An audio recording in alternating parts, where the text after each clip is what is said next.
aton nga palatuntunan ang Ilonggo Daily Light from God's Word Radio Broadcast. Ako si Pastor Epafras Sacar nga sa karon ang pastor diri sa Bay City Fellowship Baptist Church.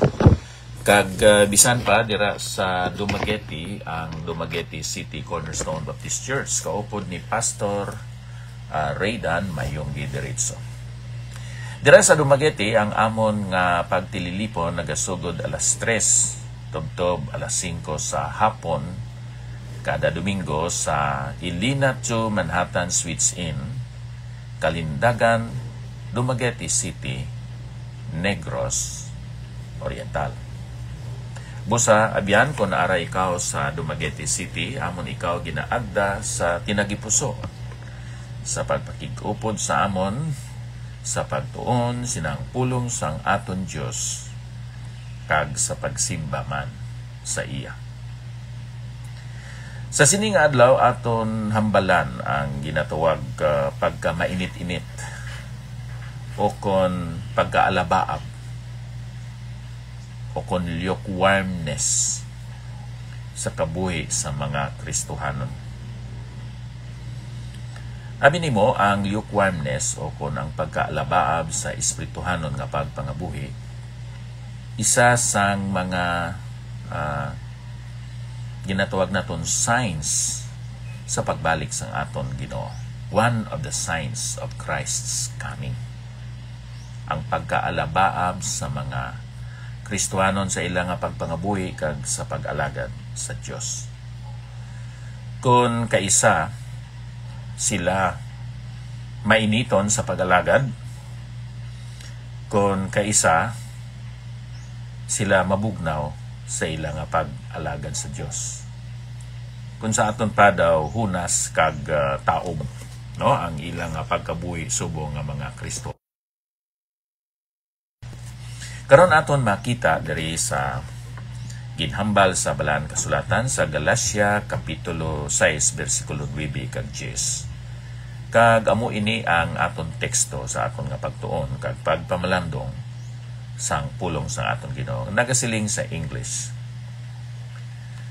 And let us not grow weary while doing good, for in due season we shall reap if we do not lose heart. Therefore, as we have opportunity, let us do good to all, especially to those who are of the household of faith. Kung kaisa ang mga Kristohanon, nag-abot ang kakapoy, ang kalaay, ang kabugnaw sa pagpangabuhi kag sa pag-alagad dira sa Dios.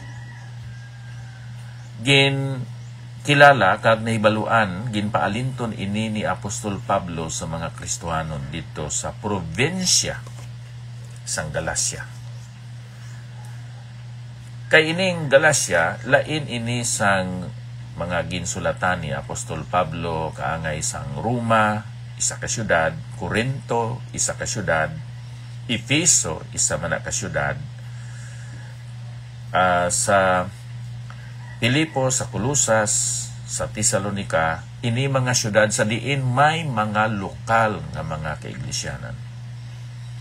Pero ining Galacia tingob, no, nga grupo sa mga Kristohanon kag kaiglesianan ginsulatan sini ni Apostol Pablo. Tungod sang presensya kag pagdagsang masring naton sang mga hindi matuod nga mga nagatudlo sang ginsiling nila nga maayong balita o kon mga manugpatalang ini sila nga mga manunudlo.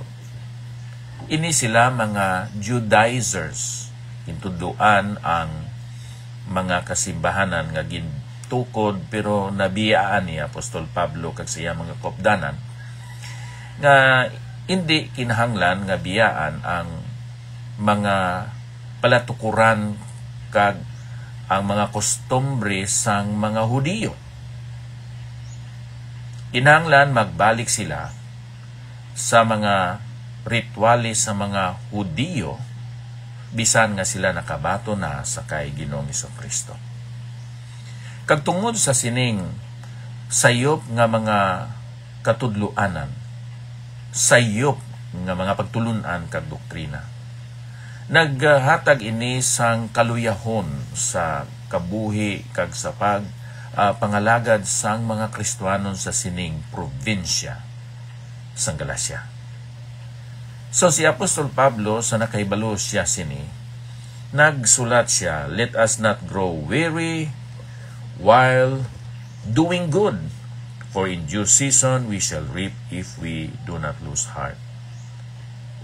Sa tunga sang sining mga sayop nga mga pagtulunan o kun mga pagpatalang, ang mga Kristiyanon sa probinsya sang Galacia na ibaluan ni Apostol Pablo na sila nagkaluya, napunaw sila sa ila pagpangabuhi kay sa pag-alagad sa Ginoo.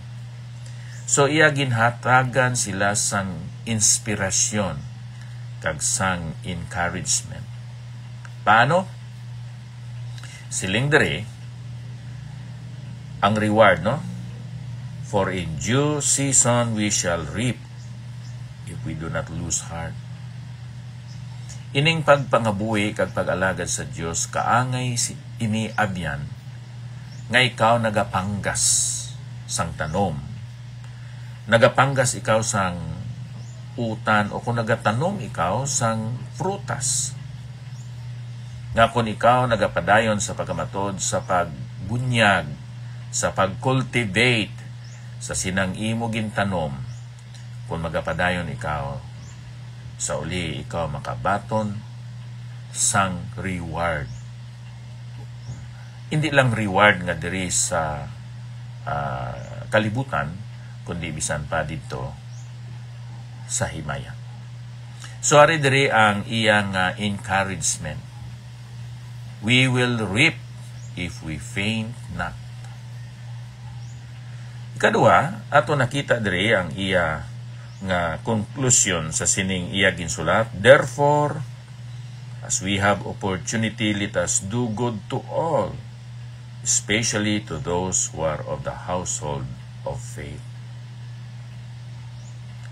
Ining Christianity abyan, ang mga pagtudlo sini kon ikaw na kahibalo sang Genesis tubtob sa Revelation, sa mga konteksto sini kag sang mga interpretasyon sang mga bersikulo o kon sa mga passages sa Balaan Kasulatan, you will see that the presentation of the writers or authors of the books of the Old and New Testaments are logical, rational. Muna gani nga nagahambal si Apostol Pablo, "Therefore," as a conclusion of this truth, nga magabaton sang balos o kon magaani sang mga ginpanggas. Siling dere, "As we have